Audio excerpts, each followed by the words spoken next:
Un homme pauvre a épousé une femme et ils ont eu un enfant. L'homme a décidé de voyager pour gagner sa vie, alors il a convenu avec sa femme pour 20 ans de voyage, et si le nombre augmentait d'un jour, la femme était libre de faire ce qu'elle voulait, et sa femme l'a juré. Alors l'homme a laissé sa femme et son enfant, qui n'avait pas encore un mois, et a voyagé dans l'un des pays où il a travaillé dans un moulin à blé pour un homme bon. Le propriétaire du moulin était content de lui en raison de son activité. 20 ans plus tard, il a parlé au propriétaire du moulin de son désir de rentrer. J'ai décidé de rentrer chez moi, parce que ma femme m'a promis qu'elle ne m'attendrait que 20 ans, et je veux voir ce qui se passe là-bas. Le propriétaire du moulin lui a dit « Travaille pour moi encore 1 an, s'il te plaît. Je me suis habitué à toi comme un père s'habitue à son fils. » L'homme dit « Je ne peux pas. La maison a demandé ses gens. Le moment est venu pour moi de revenir depuis 20 ans.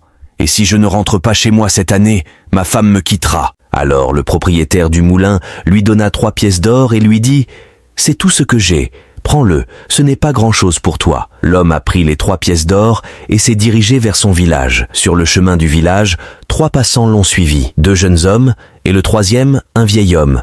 Ils ont fait connaissance et ont commencé à parler, tandis que le vieil homme ne disait pas un mot, mais regardait les oiseaux et riait. L'homme a demandé « Qui est ce vieil homme ?» Les 2 jeunes hommes répondirent « C'est notre père. » L'homme dit « Pourquoi rit-il ainsi ?» Les 2 jeunes hommes répondirent « Il connaît le langage des oiseaux et écoute leurs discussions amusantes. » L'homme dit « Pourquoi le fait-il? Ne jamais parler. » Les 2 jeunes hommes répondirent « Parce que chaque mot qu'il prononce a une valeur monétaire. » L'homme répondit « Combien prend-il ?» Les 2 jeunes hommes répondirent « Pour chaque phrase, il prend 1 pièce d'or. » L'homme se dit « Je suis un pauvre. Vais-je devenir encore plus pauvre si je donne 1 pièce d'or à ce vieil homme? 1 pièce. Il me suffit d'écouter ce qu'il dit. » Il sortit 1 pièce d'or de sa poche et la tendit au vieil homme qui dit « N'entrez pas dans la rivière tumultueuse » et ils continuèrent leur marche. L'homme se dit « Un vieillard terrible qui connaît le langage des oiseaux et en échange de 2 ou 3 mots il prend 1 pièce d'or. Je me demande ce qu'il me dirait si je lui donnais la seconde. Morceau. » Et de nouveau sa main glissa dans sa poche et il en sortit la 2e pièce d'or et la donna au vieil homme qui dit « Au moment où tu vois des aigles tourner en rond, va découvrir ce qui se passe. » Puis il resta silencieux et continua leur marche. L'homme se dit « Écoute ce qu'il dit. Combien de fois ai-je vu des aigles tourner en rond et je ne me suis pas arrêté? Même si juste une fois pour voir quel était le problème, je vais donner ce vieux mec la 3e pièce. Avec cette pièce et sans elle, les choses continueront. » Et pour la 3e fois, sa main se faufile dans sa poche et il attrape la dernière pièce et la donne au vieil homme. Le vieil homme prend la pièce golden et dit « Avant de faire quoi que ce soit, compte mentalement jusqu'à 25 et reste silencieux » et tout le monde a continué à marcher. Puis ils se sont dit au revoir et se sont séparés et l'ouvrier a poursuivi sa route pour son village. En chemin, il atteignit le bord d'une rivière et la rivière prenait d'assaut et entraînait des branches et des arbres dans son courant. L'homme se souvint du premier conseil que le vieil homme lui avait donné et n'essaya pas d'entrer dans la rivière. Il s'assit au bord de la rivière et sortit du pain de son sac, puis commença à manger. À ce moment-là, il entendit une voix et ne se retourna pas jusqu'à ce qu'il voie un chevalier et un cheval blanc. Le chevalier dit « Pourquoi ne le fais-tu pas? Traverse la rivière ?» L'homme dit « Je ne peux pas traverser cette rivière en furie. » Le chevalier lui dit « Regarde comment je vais traverser cette simple rivière. » Dès que le cheval entra dans la rivière, lui et son cheval furent emportés par le courant tourbillonnant autour d'eux, et le chevalier se noya, mais le cheval continua à nager d'où il descendit. Ses pieds versaient de l'eau. L'homme a attrapé le cheval et l'a monté et a commencé à chercher un pont à traverser. Lorsqu'il l'a trouvé, il a traversé vers la rive opposée, puis s'est dirigé vers son village. Alors qu'il passait près de buissons denses, il a vu planer 3 grands aigles. L'homme se dit « Je vais voir ce qu'il y a là. » Il descendit de cheval et disparut parmi les arbres. Et là, il aperçut 3 corps sans vie. Près des corps se trouvait un sac en cuir. Et quand il l'ouvrit, il était rempli de pièces d'or. Les corps étaient des bandits qui ont volé un passant pendant la nuit. Puis ils sont venus ici pour partager le butin entre eux. Mais ils n'étaient pas d'accord sur le sujet et se sont entretués. L'homme a pris l'argent placé et une des armes qui se trouvait à proximité des voleurs. Il continua sa promenade. Et le soir, il arriva chez lui. Il ouvrit la porte extérieure et arriva dans la cour de la maison, et se dit « Je vais regarder par la fenêtre pour voir ce que fait ma femme. » Il regarda par la fenêtre et vit une table au milieu de la pièce couverte de nourriture, et 2 personnes étaient assises dessus, la femme et un homme qu'il ne connaissait pas. Il tournait le dos à la fenêtre. Alors il trembla d'horreur de la surprise et se dit « Toi, traître, tu m'as juré de n'épouser personne d'autre et de m'attendre jusqu'à mon retour, et maintenant tu vis dans ma maison et tu me trompes avec un autre homme. » Il saisit le manche de la flèche et visa l'intérieur de la maison, mais il se souvint du troisième conseil du vieil homme, compter jusqu'à 25. L'homme se dit « Je compterai jusqu'à 25, et après cela je relâcherai la flèche. » Et il commença à compter 1, 2, 3, 4. Pendant ce temps, le garçon parlait à sa femme et dit « Mère, j'irai demain dans ce vaste monde chercher mon père. Comme c'est difficile pour moi de vivre sans lui, maman. » Puis il demanda « Combien d'années se sont écoulées depuis son départ ?» La mère dit « 20 ans, mon fils. » Puis elle ajouta « Quand ton père voyageait, tu n'avais qu'un mois. » L'homme le regretta et se dit « Si je n'étais revenu qu'à 25 ans, je le regretterais. J'aurais commis une calamité pour laquelle je serais tourmenté pour toujours. » Il cria par la fenêtre « Mon fils, ma femme, sortez et recevez l'invité que vous attendiez. » Dans un village reculé d'Afrique, une jeune femme du nom de Ruby attirait tous les regards. Sa beauté était si rare qu'elle laissait les habitants du village sans voix. Avec des yeux étincelants, un sourire radieux et des courbes gracieuses, elle était un véritable joyau que personne n'avait jamais vu dans ce coin de pays. Ses parents, un couple humble et bienveillant, lui avaient donné une excellente éducation et l'avaient inculqué des valeurs telles que la bonté, le respect et l'humilité. Mais Ruby n'avait pas hérité de ces vertus. Au lieu de cela, elle était devenue vaniteuse, se croyant au-dessus des autres à cause de son apparence.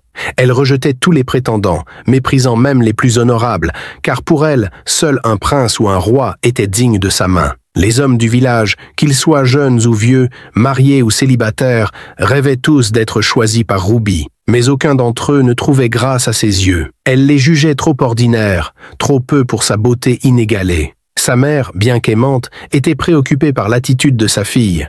Elle lui répétait souvent que la richesse ou la noblesse d'un homme ne faisait pas de lui un bon époux, et que la vraie valeur d'un mariage résidait dans l'amour, le respect et l'humanité de chacun. Mais Ruby, aveuglée par son orgueil, refusait de l'écouter. Un jour, la tranquillité du village fut troublée par l'arrivée d'un cortège majestueux. Un homme imposant, élégant et magnétique, ressemblant à un roi, fit son entrée. Le bruit courut rapidement que cet homme était le roi d'un riche royaume voisin, venu spécialement pour demander la main de Ruby. La jeune femme, en entendant cela, était folle de joie. Elle se disait enfin que son rêve était en train de se réaliser. Un roi la voulait pour femme. Les villageois étaient émerveillés par le faste du cortège et les cadeaux somptueux qu'il avait apportés. Cependant, la mère de Ruby n'était pas convaincue.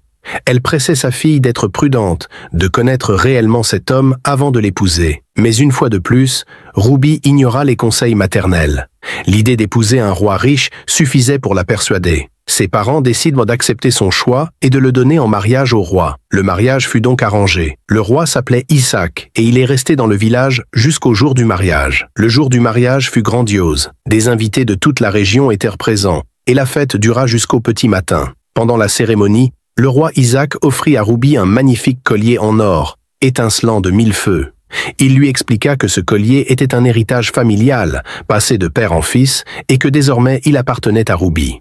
Il lui fit une demande particulière, ne jamais retirer ce collier, quoi qu'il arrive. Ruby, flattée et éblouie par tant de luxe, accepta sans poser de questions.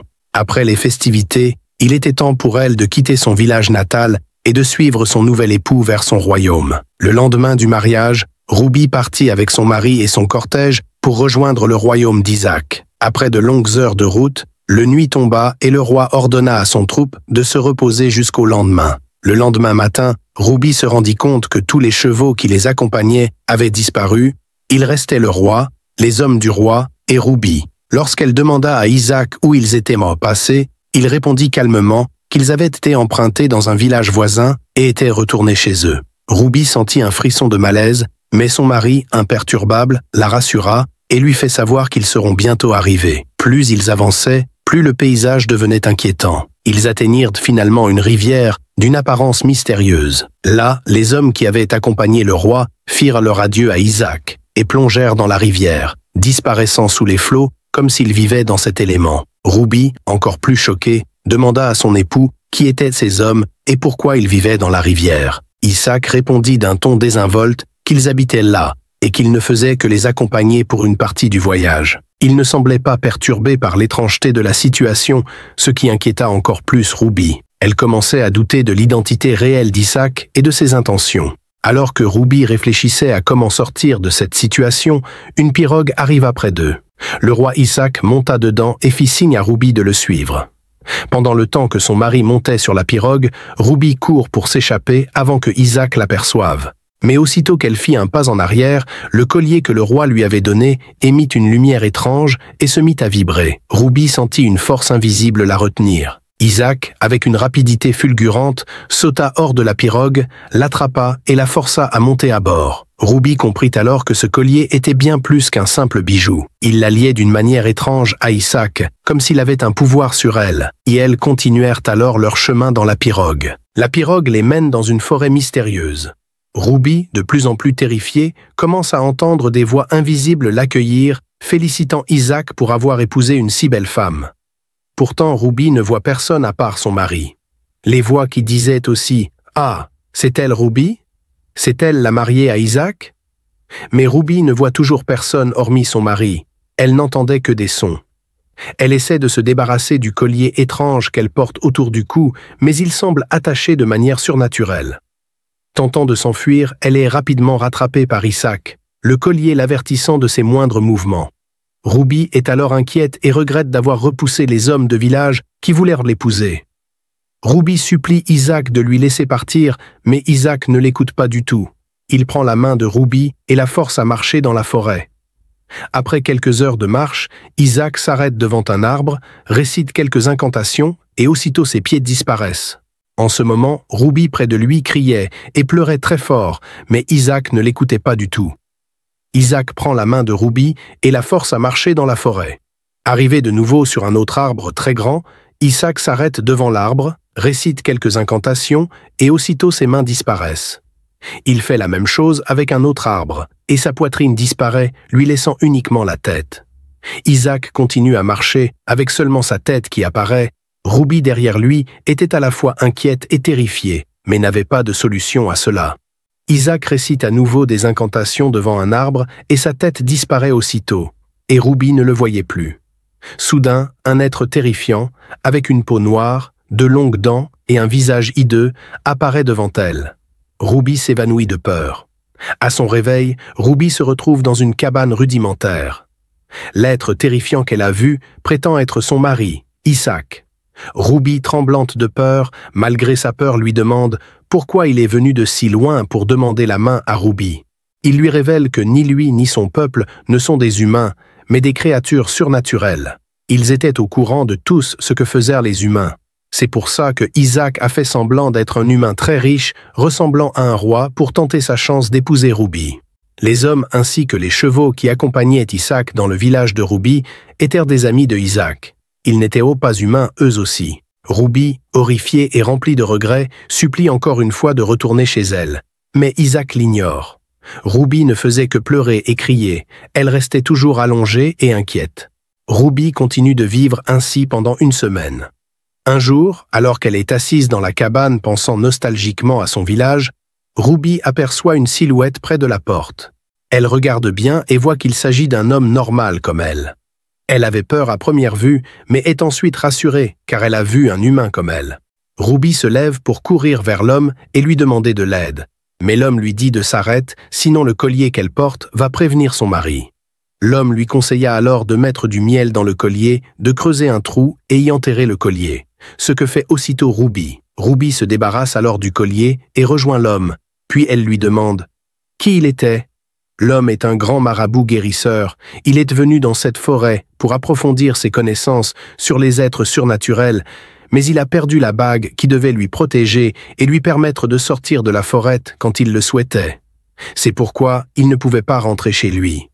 L'homme fait savoir à Ruby que la bague est gardée par Isaac, et que si Ruby l'aidait à le trouver, alors l'homme l'aidait à son tour à sortir de cette forêt. Ruby commence à avoir espoir. Elle fouille toute la cabane à la recherche de la bague. Pendant ce temps, son mari Isaac était absent. Elle a finalement trouvé la bague et la donne à l'homme qui est marabout. Le marabout prend la main de Ruby et commence à réciter des incantations. Quelques instants après, il se retrouve dans une autre forêt tropicale plus jolie et plus claire. L'homme fait savoir à Ruby qu'ils sont maintenant dans le pays des humains et qu'elle était maintenant protégée. Ruby et le marabout se disent au revoir et chacun part de son côté. Ruby demande le chemin qui mène à son village et le prend.